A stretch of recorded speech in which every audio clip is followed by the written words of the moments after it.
the last video, I expounded on the meaning of conceptual reality. In this video, I'm getting more specific about what conceptual reality consists of. I'd say it's merely information, but that's not specific enough for the skeptics about the importance of art. Time to get more specific about how physical properties become informational properties. There's a couple dozen diagrams in the book that include arrows pointing to nodes. Sometimes it isn't clear if they represent static branched maps or a sequenced flowchart. The type is usually obvious in the pattern of the content.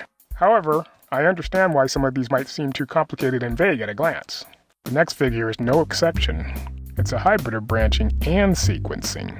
In the book, figure 13 is in a cleaner vertical form. But since videos are wider than tall, I've rearranged it for larger text in static view. I'm also zooming into each block to emphasize that transformation is taking place. We are transforming physical properties to mental information. There are three direct paths from physical properties to mental information.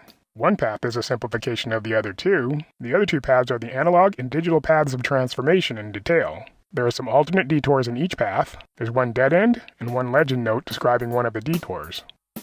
Physical mass and energy could be undetectable, but it could also be detectable in the form of what we call data. That data becomes information when meaning is added. It becomes mental information when it lives in minds. In more detail, that data resides and travels via media.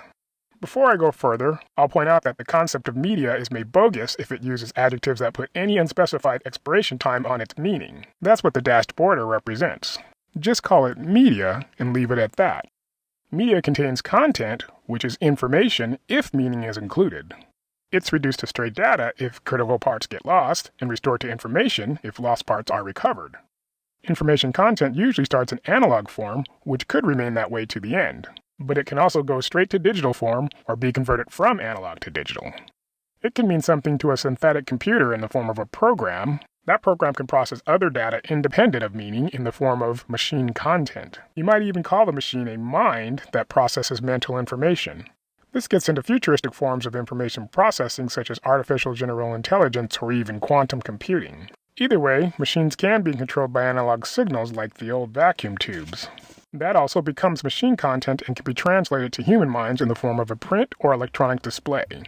The horizontal version of this chart is more readable on this electronic display, but the individual paths are more jagged. That's a page layout trade-off, but the content is the same. That's all there is to Figure 13. It's meant to support concepts discussed throughout the book, and especially in the next 3 videos to come. I hope you are looking forward to it. Please leave feedback in the comments, but keep it constructive if it's not all positive. Thanks for watching.